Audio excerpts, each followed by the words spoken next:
So now we are going to welcome our guest, Saiganesh. Is he on yet? He is on. Okay. We just turn him around. He's bringing it. Yeah, we're going to shift a little bit while I introduce him. He is the co-manager of Ananda Palo Alto, a light bearer minister, a good friend to Ananda, Texas. He's come here last year. We had such a great time. We would love to have him come back. And one of the things I also really appreciate about Saiganesh is he's a beautiful channel for music, for Swami's music, for Master. I know recently, it was a couple months ago, and I can't even remember what the song was, but it was a song, I think it was a chant of Masters that you sang in Bengali, and it was a beautiful, it just was so amazing. We put it in our newsletter. Remind me of what that was, because I just love that. That was just like so astral and beautiful. But anyway, so without further ado, we welcome Saiganesh. We have our group here, and then we also have a few online, and from our probably here in Austin and Houston groups. So yeah, feel free to get in view of Saiganesh. And everybody, feel free to open your cameras and wave, or at least for a moment. It's always nice to see a few faces, and I guess we'll go from there. Thanks, here. Can't. Thank you for the invitation.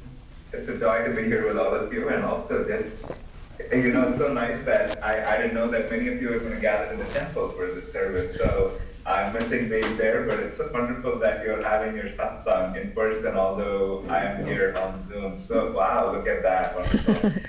I'm seeing many of your faces, and I remember a lot of them, and just so happy to see that you're all continuing to gather in that beautiful space that is so special.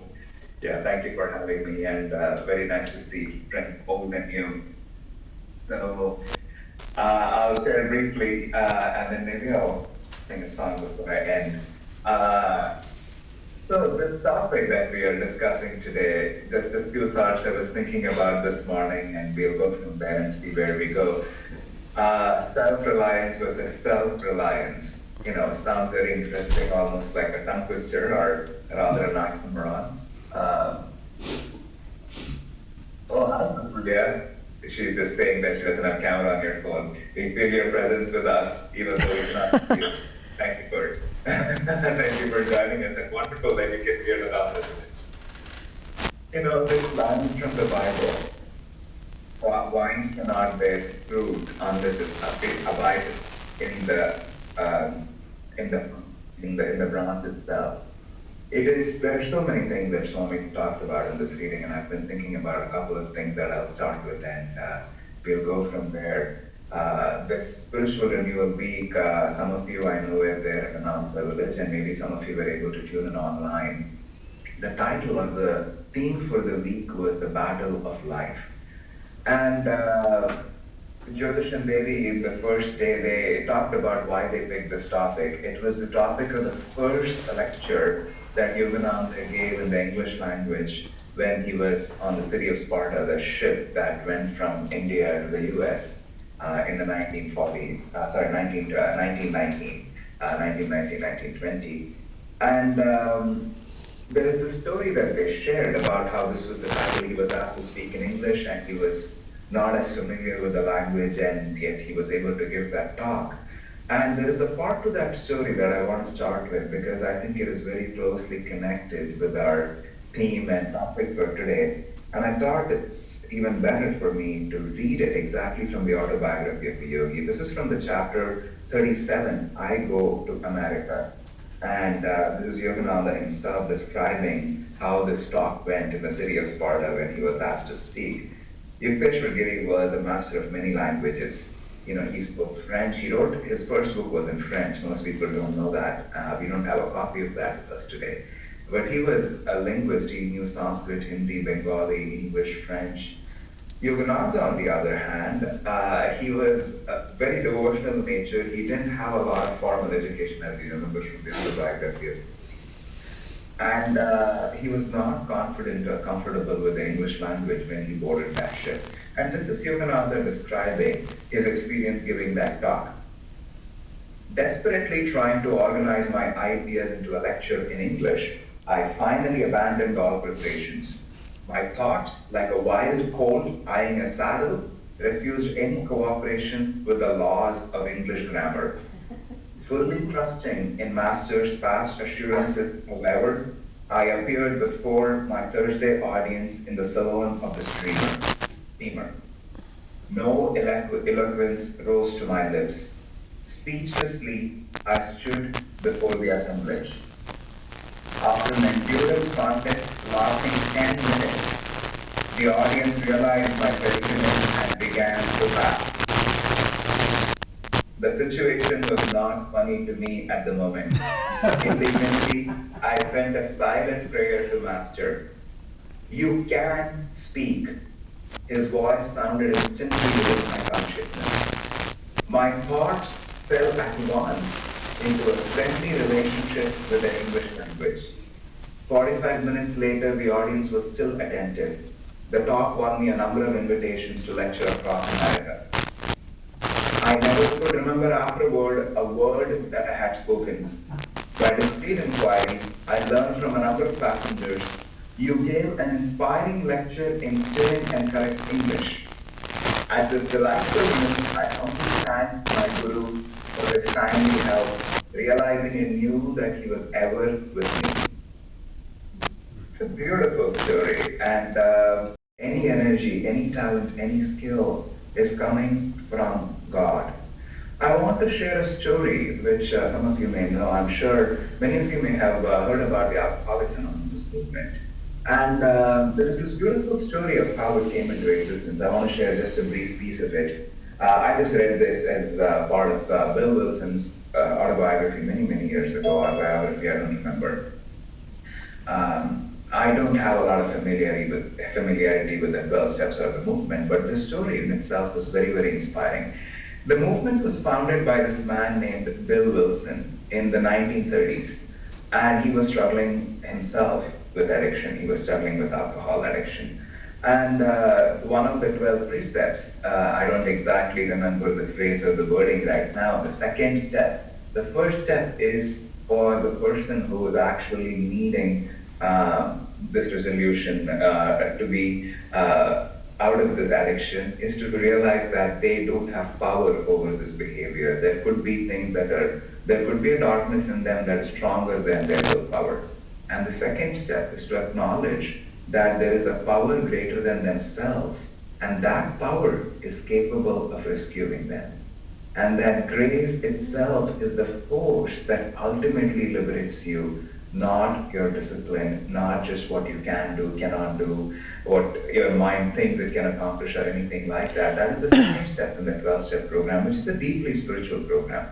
So the story I wanted to share is from Bill Wilson's life itself and how he came up with this program. You know, he was struggling a lot with his addiction, with alcohol specifically. And he would go into bouts of completely being inebriated and losing himself. And he was struggling so hard. He had this strong resolution to want to overcome this demon that he was fighting. And many people recommended a lot of things. There was this group called the Oxford Group in New York, which was an evangelical Christian group. And they suggested, faith would heal you and you could go to that group. But then Bill was finding that as much as faith is powerful, many people in that group themselves were struggling. They were not able to overcome battle with alcohol. And one day, Bill had this one bar. He was sober for a few days or weeks or whatever it was, and then one fine day he breaks, and then he gets completely drunk, and he goes into this drunken daze, and he's taken to the hospital, and he's recovering. That's how bad the episode was. And his situation was so bad that he was getting fairly delirious, that his mind was sort of dissociating. That's how far he had gone in his relationship with alcohol.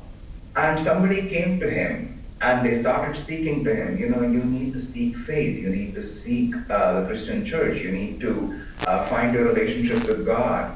And Bill at this point was desperate for solution. He couldn't quite tell what he believed in, he didn't believe in, his mind was quite past all of that. And he writes, I think if I remember exactly, this was his exact prayer. He was in bed, completely powerless and vulnerable, having no ability to do anything. And then he prayed, I need help. I am willing to do anything, anything at all. If there is a God, let him show himself to me. Now, it's not about the words themselves, it's not like the words could summarize, I think, what Bill was going through, but where he was this point of utter and complete surrender, where he had reached the absolute limits of what he thought he could do with his body and mind, and he was completely powerless in this battle that he was fighting. And when he had reached that point of vulnerability, when he was able to open himself up even a little bit, but from that place of knowing that I'm not in charge, that there is a power greater than me that still can rescue me, and I call upon that, and as soon as he could do that, he describes this experience that he has. He calls it the experience of the light. He sees this huge flash of light, and he goes into ecstasy, and when he comes out, he says he is embraced in this deep sense of serenity, and in that moment, he knew that he was rescued. That whatever this darkness was that was in him, that was already healed, and now he could be free from this disease that he was suffering from. And as he describes in his own words, he never ever felt a desire for alcohol after that. And this experience was so powerful, he wanted to share it with people, and that's when he came up with the first framework or the precepts of the 12-step program, which essentially, as I was saying, is a spiritual program. He wanted to have that spiritual lens, but that was very universal, but also anchored on this principle of grace, that the power to change, to accomplish, to do anything in life comes from a higher source.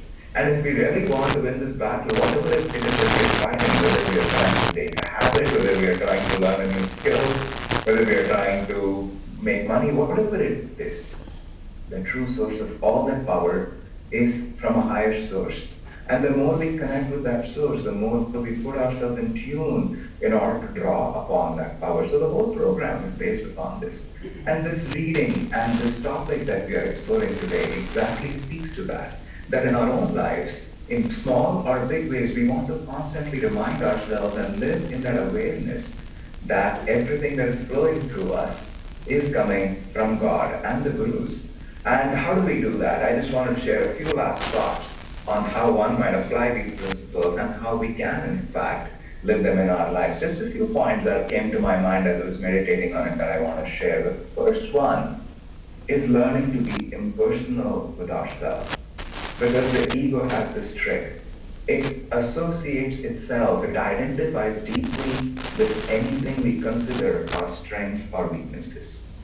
Flaws or accomplishment or whatever they are, we think of them as our own. It is mine to hold on to. It is a subtle thought pattern that is deeply, deeply imbibed in our own consciousness, and that's how many of us function in this world. And we want to consciously try and affirm and break that as much as possible. Somebody who's a very, very experienced education for life teacher was recently sharing with me something that I had not thought about before, something that was interesting for me to ponder and contemplate on.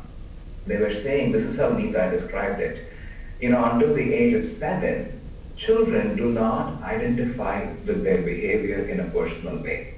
I don't know, many of you that are parents perhaps know this from experience. I don't know this from child raising, but it made sense to me when I heard about this. They often think about it as, milk often spills around me. Somehow when I get into a room, it just seems to get dirty. They don't actually fully cognize their responsibility and role in what is happening around them. Now that is not just childlike, it is childish because you need to be aware of the impact of your actions.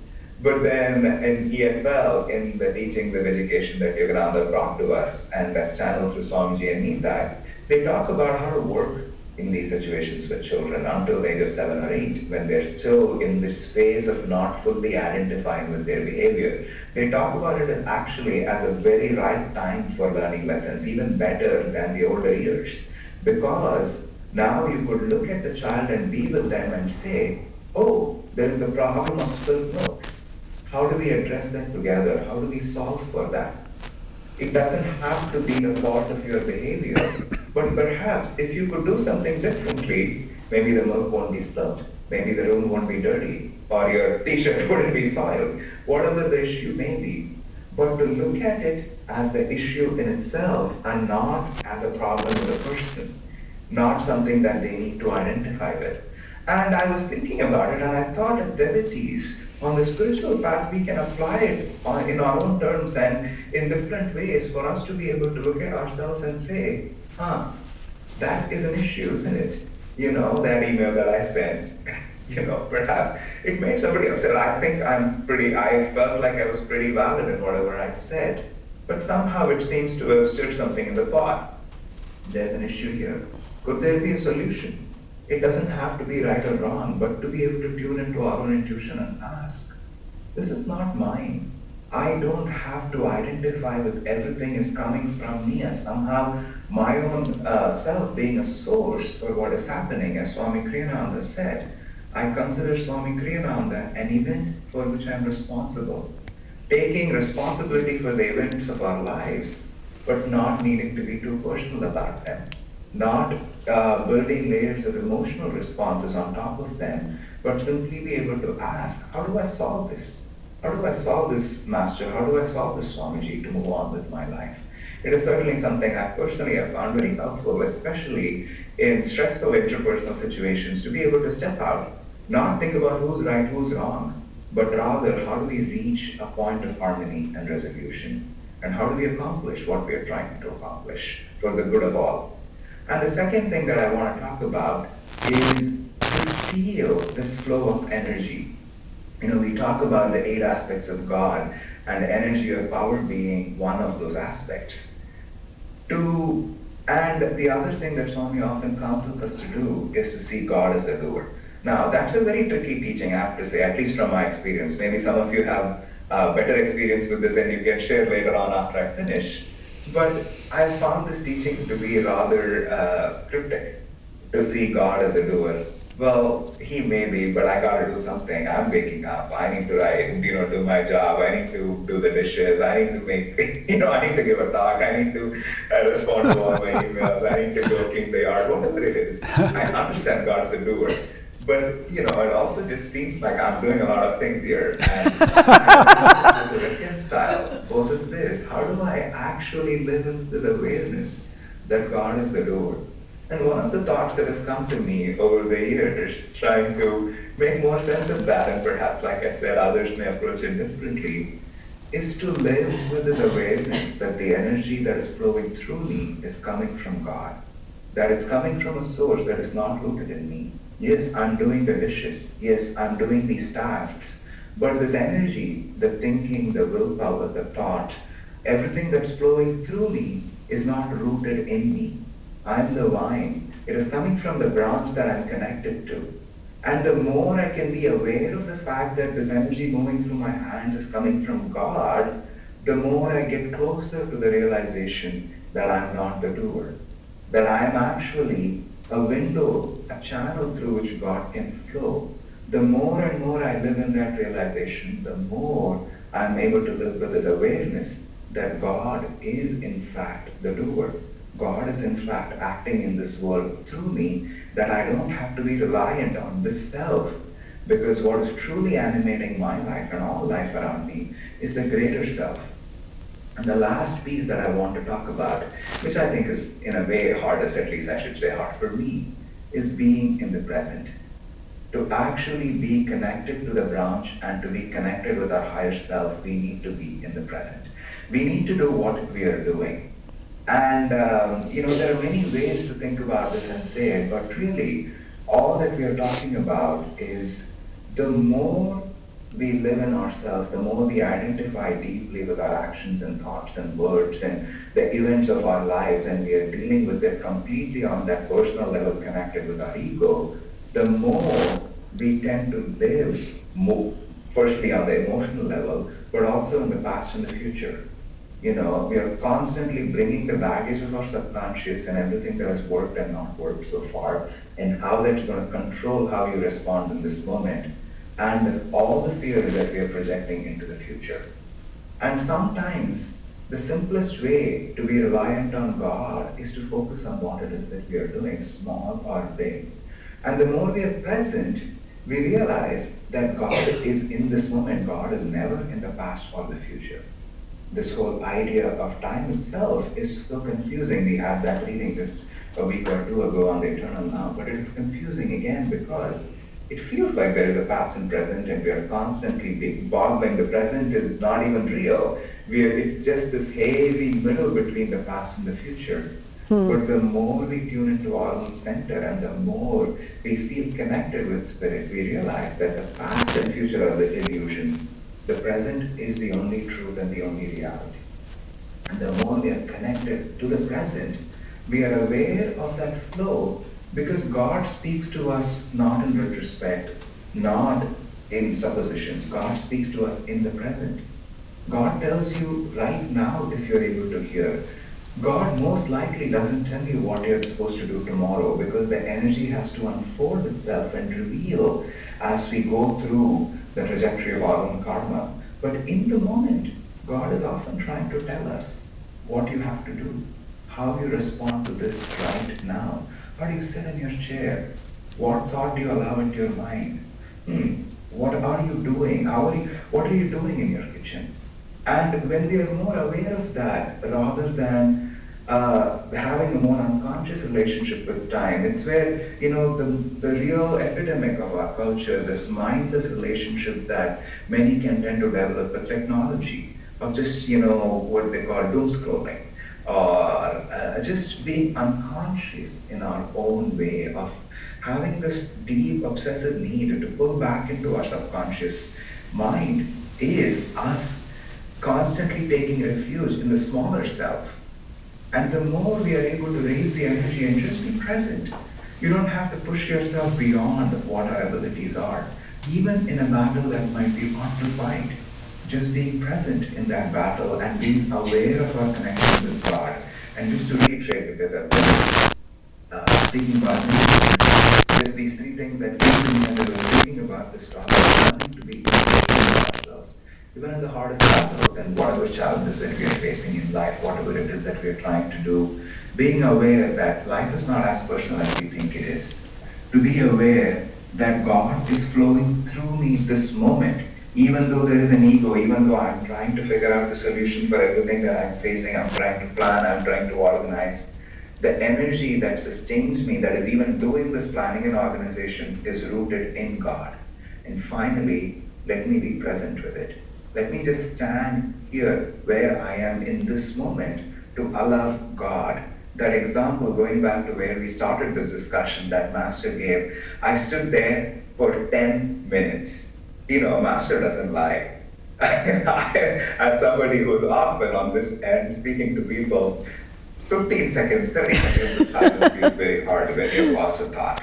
Yeah. 10 minutes is an awful lot of time. But you know what? We all know, I can assure you, he was present in those 10 minutes.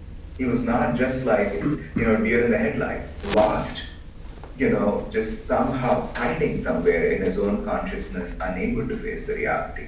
But those were 10 minutes of presence and desperate prayer to attune to his Guru, who could finally enter his consciousness and channel that power of God, that could express itself through the mind. And that presence is ultimately extremely important for us to be aware and be present in our own lives and with God, to know that He's always flowing through us, whether we believe it or not, whether we feel that connection even when we are completely lost in our emotions. There is nothing, there is no energy except God. There is no power except God's. Every light, all light that is in this world is the light of the sun being reflected by the moon or by the stars or whatever it is. All light comes from God. All energy comes from God. He is the only doer, and all glory is His. God bless you.